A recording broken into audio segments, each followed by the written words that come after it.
Nous allons donc écouter la parole et l'enseignement. Nous sommes à l'enseignement numéro 23 pour aujourd'hui, concernant le sujet qui parle de celui qui ose dire qu'il est Dieu. Il a remplacé le bouc, le bélier et le taureau, qui étaient destinés pour l'expiation des péchés des enfants d'Israël, selon Lévitique 16. Dans Lévitique 16, nous voyons donc les béliers, les boucs et les taureaux pour l'expiation des péchés des enfants d'Israël, une fois chaque année. Et c'est ce schéma que nous allons vous enseigner en ce moment. En fait, j'ai déjà donné cet enseignement, mais je le rappelle aujourd'hui. Cette situation contredit directement la parole du Père Yahva, le Dieu d'Abraham, selon Deutéronome 4.2. Ne rajoutez rien et ne retranchez rien aux paroles. C'est dans Deutéronome 4.2 et aussi dans Deutéronome chapitre 13, à partir du verset 1, ou Deutéronome 12, 32. Nous allons donc lire maintenant Deutéronome 12, 32, car nous avons déjà vu autrefois le Deutéronome 4.2. Donc dans Deutéronome 12, 32, vous observerez et vous mettrez en pratique toutes les choses que je vous ordonne. Vous n'y ajouterez rien et vous n'en retrancherez rien. Voilà donc dans le Deutéronome 12, 32.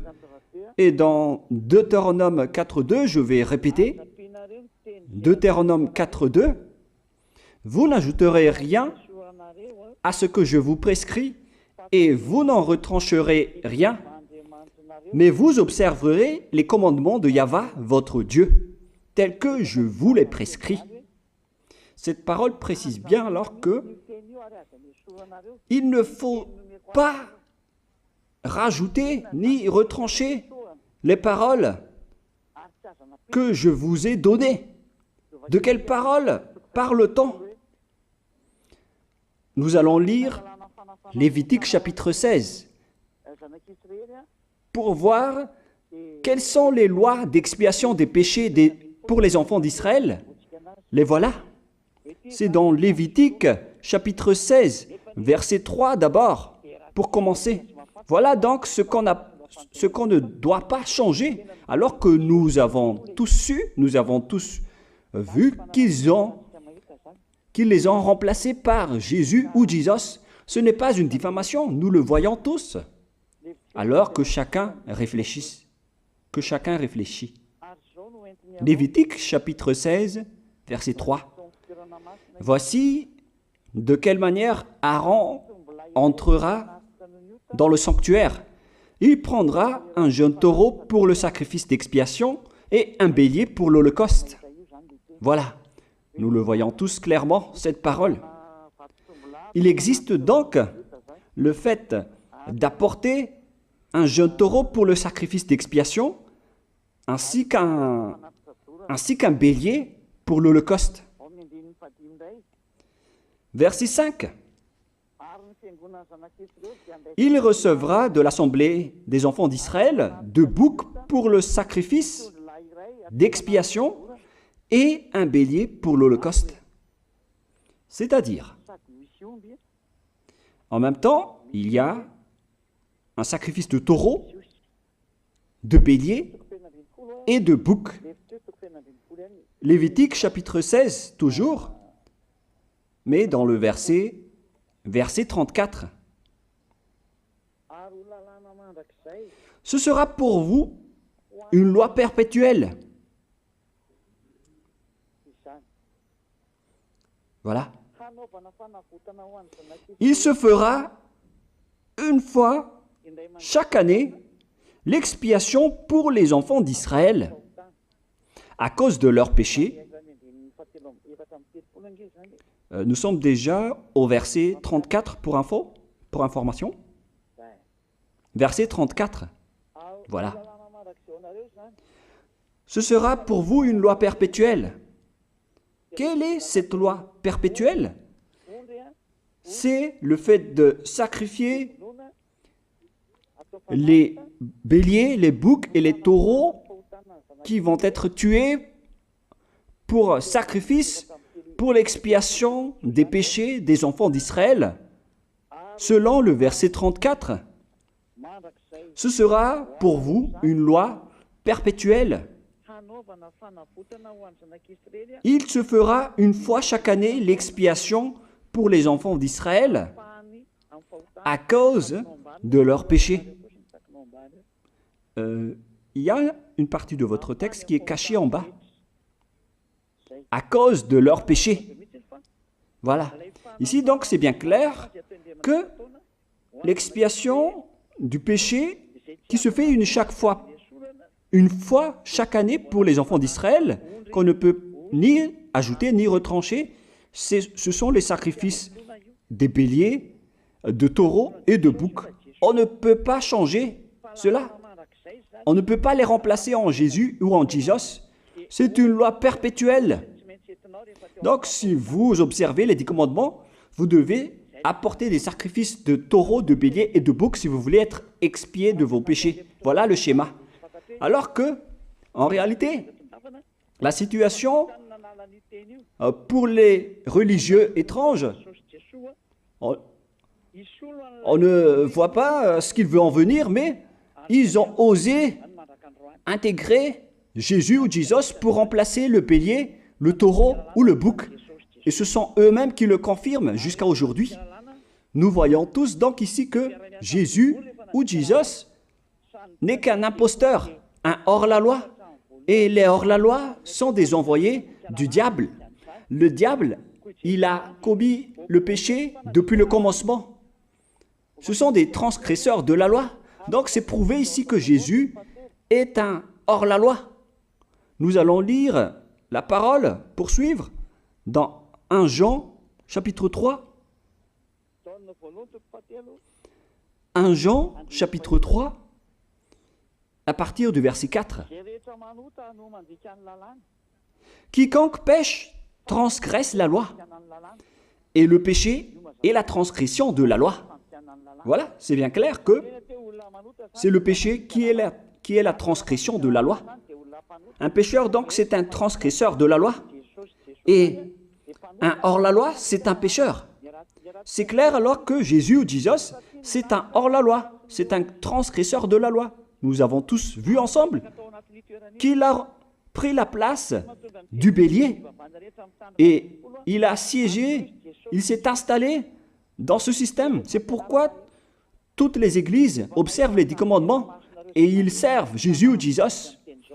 Voici l'enseignement. Alors, regardez bien à travers ce texte et cette écriture que je vous donne en ce moment. Et soyez conscients, ça suffit maintenant d'écouter ces faux dieux, c'est déjà trop. Tant pis pour vous si vous allez encore les écouter. Soyez conscients que ce schéma n'est plus correct. Beaucoup de gens me diffament à cause de ce que je fais en ce moment. Ils ne supportent pas la vérité. Mais ça dépend de chacun de vous. Et moi, je vous avertis, pour vous qui vont être baptisés et qui veulent être baptisés, mais qui entendent les diffamations et les critiques des autres, ne croyez pas en cela.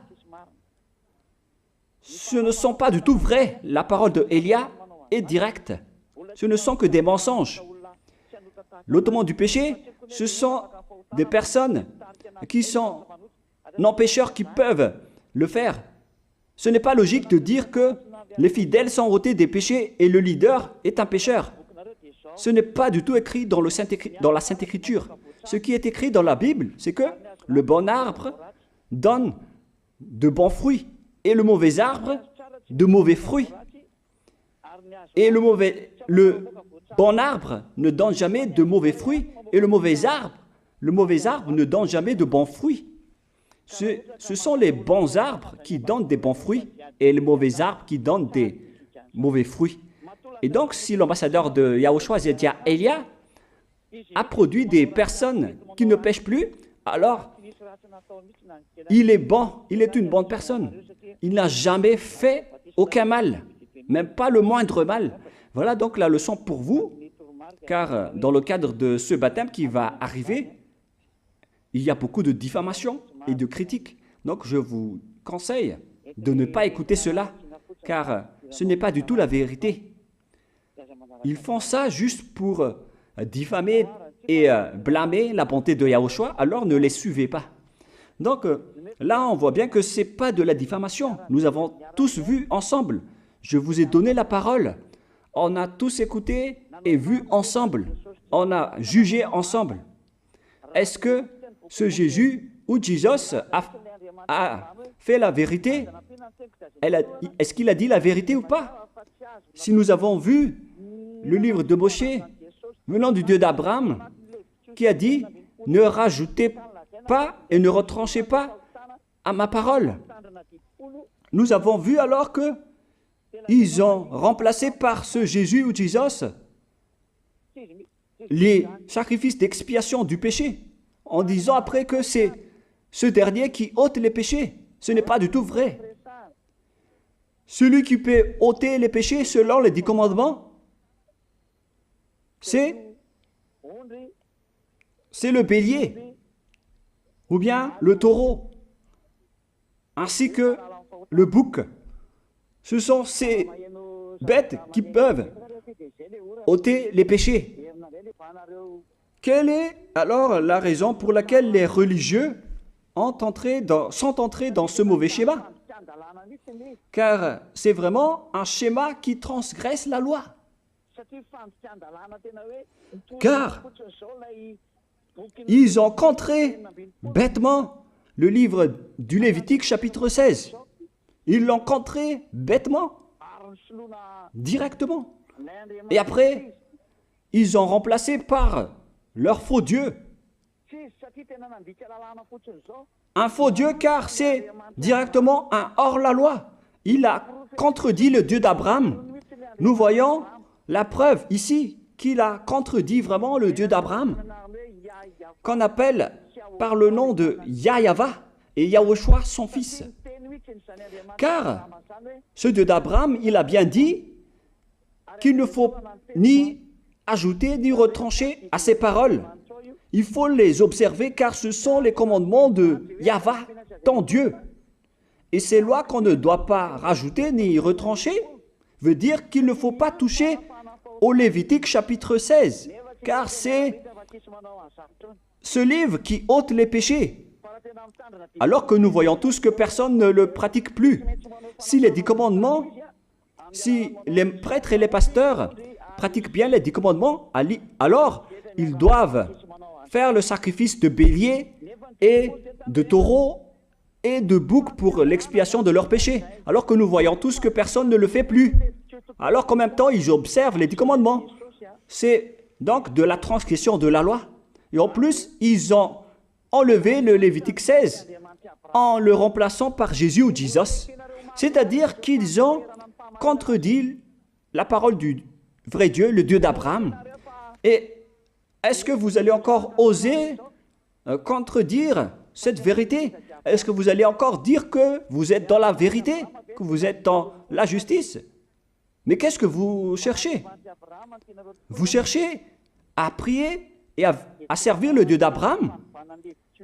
Si vous voulez servir le Dieu d'Abraham, vous n'allez pas enlever le Lévitique 16, vous allez restaurer le Lévitique 16.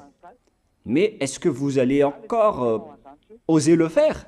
Est-ce que vous pouvez encore le faire? La réponse, non. Vous ne pouvez plus le faire. Alors que il s'agit de l'expiation de vos péchés. Et dans ce cas-là, c'est obligatoire de le faire.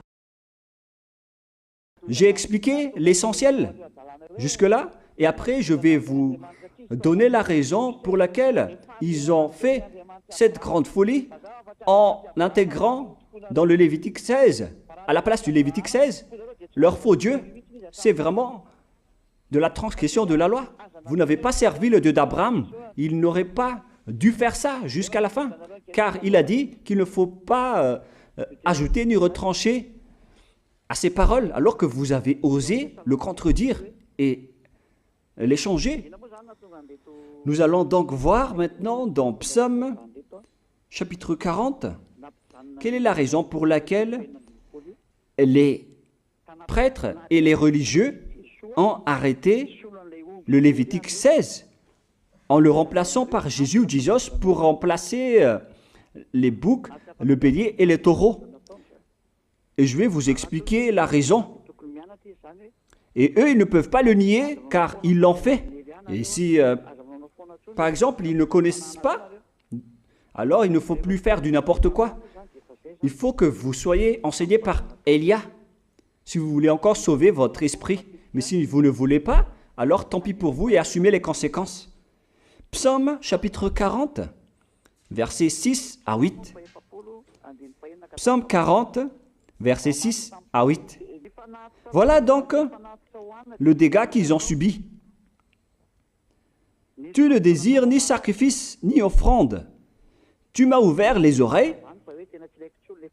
Là, ils ont bien entendu et écouté que Dieu ne désire plus leur sacrifice et tout ce qui concerne ce sujet. Tu ne demandes ni holocauste, ni victime expiatoire. Ici donc, on est arrivé au stade où on n'a plus besoin des sacrifices. D'après ce schéma, alors, le Lévitique 16 a été supprimé. Et logiquement, puisque c'est une alliance qui a été détruite, alors on ne peut plus y entrer, car on ne peut pas ajouter ni retrancher aux paroles. Et donc, si on ne peut pas y entrer d'après la parole qui dit qu'on ne peut pas rajouter ni retrancher, si le Dieu d'Abraham a interdit le sacerdoce, alors logiquement, vous ne devez plus y entrer. Sinon, vous allez vous autoproclamer en tant que pécheur à jamais, alors que les pécheurs et les malfaiteurs n'iront jamais au ciel des cieux. C'est clair alors que c'est devenu un sens interdit, les 10 commandements et les lois de Moïse, d'après ce schéma, car c'est la relation avec le Père Yahva qui a été détruite, qui a été supprimée, car il n'y a plus d'expiation de péché pour vous. Alors vous êtes fous si vous allez encore entrer dans ce schéma. C'est pourquoi on a besoin d'une nouvelle alliance, car l'alliance des 10 commandements et les lois de Moïse ne sont plus correctes. C'est devenu supprimé, car on ne peut plus faire le sacerdoce, mais les religieux ainsi que les faux dieux, ils ne se sont pas... ils ont facilité les choses en intégrant leur faux dieu à la place du bélier, du bouc et du taureau. Et voilà, c'est bien clair. Et d'après eux-mêmes, ils ont dit que l'intégration de Jésus ou de Jesus, c'est d'après ce livre des psaumes. Vous voyez que ici, je n'ai pas dit du n'importe quoi, c'est la vérité que j'ai dit. Je n'ai pas incriminé qui que ce soit. C'est vraiment la réalité et la vérité. Alors, ici, on prouve bien que ça a été supprimé, ce n'est plus autorisé. Et c'est encore confirmé dans Ésaïe 66, 3, que celui qui fait des sacrifices, c'est comme celui qui fait de l'idolâtrie. Celui qui immole un bœuf est comme celui qui tuerait un homme. Celui qui sacrifie un agneau est comme celui qui romperait la nuque à un chien. C'est vraiment toute une histoire si vous allez faire cela. Celui qui présente une offrande est comme celui qui répandrait le sang d'un porc. Alors qu'à l'époque des 10 commandements, c'était carrément interdit. celui qui brûle de l'encens est comme celui qui adorait des idoles. Ici donc, toutes les sortes de sacrifices ont été bloqués. C'est devenu interdit. C'est pourquoi le faux Dieu est entré dans Lévitique chapitre 16.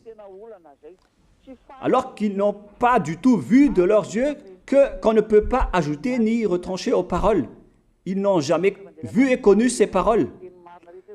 Il a fallu attendre l'arrivée de Élia pour vous montrer toute la vérité, pour vous montrer toutes les vraies paroles. Alors, il faut suivre Élia. Suivez Élia. Et c'est ce terme qui dit de suivre Élia que les gens ne supportent pas du tout. Mais qu'est-ce que je vais dire d'autre? Je vais vous dire de suivre qui? Alors que vous êtes tous pécheurs. Est-ce que vous allez suivre les pécheurs pour aller en enfer? Vaut mieux suivre Élia, car ceux qui l'ont suivi ne pêchent plus. C'est quoi le problème? Si c'est de la jalousie, alors vous n'êtes pas du tout sage. Mais si vous êtes sage, vous devrez être content en m'écoutant. Si vous cherchez ce Dieu d'Abraham, vous devez être très content en dansant à la maison en disant « Merci Élia, voilà ce que j'attendais ». Au lieu de dire des colères et de la haine, moi je vous donne de la parole de l'amour pour vous sauver. Alors sachez bien écouter. Et après, ils l'ont continué dans 40, verset 7 maintenant. Alors je dis, voici je viens avec le rouleau du livre écrit pour moi. Verset 8, je veux faire ta volonté, mon Dieu, et ta loi est au fond de mon cœur. Et eux, ils ont pris cette parole en disant que nous avons vu ce terme de rouleau du livre et directement, ils ont dit que on doit intégrer dans les 10 commandements le Fils du Très-Haut qui s'appelle Yahushua. Ils l'ont intégré dans les 10 commandements. Pour vous qui sont dans le mauvais sens, vous l'appelez Jésus. Vous avez intégré dans les 10 commandements votre Jésus, mais Yahushua n'entrera jamais là-dedans car c'est vraiment interdit, c'est un tabou. Le sens du rouleau du livre que Yahushua a parlé ici, c'est qu'on parle de son histoire dans le Sefer Torah juif. C'est-à-dire que le Sefer Torah juif a parlé de lui. Nous allons lire la parole à ce sujet. En parlant du rouleau du livre, ce n'est pas qu'il est entré dans le Lévitique 16. Non, c'est un tabou, c'est interdit.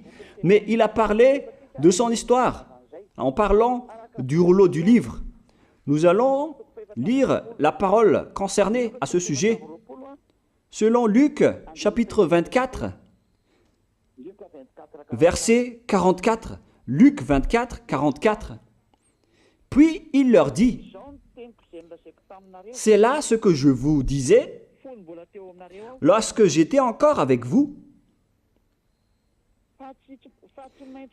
qu'il fallait que s'accomplisse tout ce qui est écrit de moi dans la loi de Moïse, dans les prophètes et dans les psaumes. »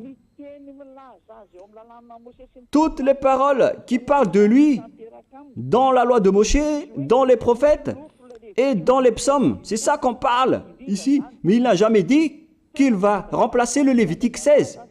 Au contraire, c'est un tabou, c'est un blasphème devant le Père Yahva, qui a déjà dit qu'il ne faut jamais ajouter ni retrancher ses paroles. Donc, les paroles qui parlent de lui, ce sont les paroles de la nouvelle alliance qu'il va instaurer, qu'il va exécuter. La raison pour laquelle il sera crucifié, c'est qu'il va instaurer la nouvelle alliance en versant son sang. Voilà de 1. Maintenant, nous allons lire le livre de Jean 5,46. Jean 5, 46.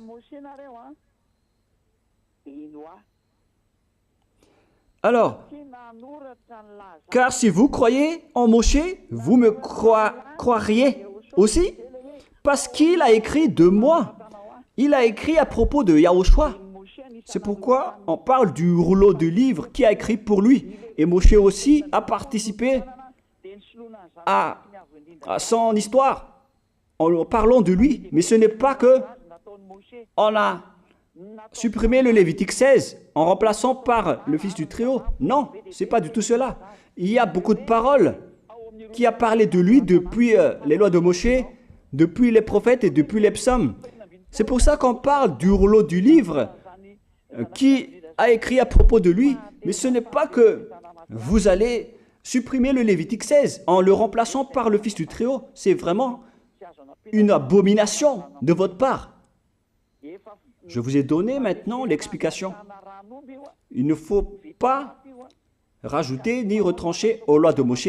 C'est une alliance en bonne forme qu'on ne peut pas toucher ni enlever. C'est dans Galates 3,15. Galates 3,15. Une disposition en bonne forme ne doit pas être changée ou transformée. Les lois de Moshe, c'est une alliance en bonne forme qu'on a versé le sang de Zébu en plus. Donc on ne peut ni retrancher ni rajouter. Le pire alors, c'est que vous qui êtes les fidèles de Jésus, vous l'avez intégré dans les lois de Moshe en remplaçant le Lévitique 16. On parle de votre Jésus ou Jesus. Je vous pose la question, est-ce que vous oserez dire que vous n'êtes pas pécheur à ce sujet? Car c'est vraiment de la transgression de la loi de la part de votre faux Dieu. Donc s'il est pécheur, alors logiquement vous êtes aussi pécheur. Et vous-même, vous avez dit que vous êtes pécheur. Voilà ce que vous avez fait. Et vous n'allez jamais être épargné. C'est pourquoi je vous appelle tous maintenant. Soyez baptisés et sauvez votre chemin, c'est-à-dire votre esprit. Sauvez votre esprit car il ira en enfer si vous ne le sauvez pas. Pour vous qui serez baptisés bientôt, l'explication est claire. Alors prenez une décision maintenant. N'écoutez jamais les diffamations qui sont faites par les diables. Ce sont eux qui vous empêchent d'aller vers la vérité. Ne soyez plus des poubelles dans votre conscience. N'acceptez plus cela. Il faut écouter l'envoyé du ciel des cieux, c'est-à-dire moi. Voilà l'explication. Vous avez fait du n'importe quoi avec votre faux Dieu. C'est votre faux Dieu qui a péché au commencement. Et logiquement, donc, vous avez tous aussi transgressé la loi avec lui. Et maintenant, vous êtes tous dans le péché. Et vous vous abritez dans la parole qui dit Dieu n'est pas venu pour appeler les justes, mais les pécheurs, pour se repentir. Le problème, c'est que c'est votre Dieu qui est vraiment un pécheur. Voilà le schéma qui prouve qu'il est pécheur. Donc, je vous souhaite à tous d'être bénis par Yahushua. Prions ensemble. Merci infiniment, Père Yahva, pour cette parole.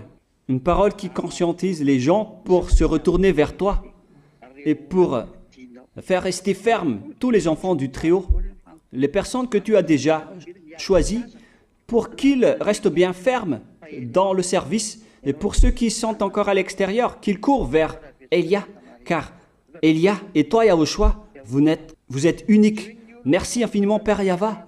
Merci infiniment, Yahushua. Sauve les gens pour qu'ils soient intégrés au ciel des cieux, pour que les gens écoutent la parole, Père Yahva, Yahushua, toutes les paroles que j'ai montrées. Confirme toutes mes paroles, Yahushua et Père Yahva, pour la gloire de vos noms si saints. Merci pour ta bonté et pour ta grâce. Au nom de toi, Yahushua, je fais toutes ces prières. Alléluia, Amen. Donc, je vous souhaite à tous d'être bénis par Yahushua et à demain. Au revoir.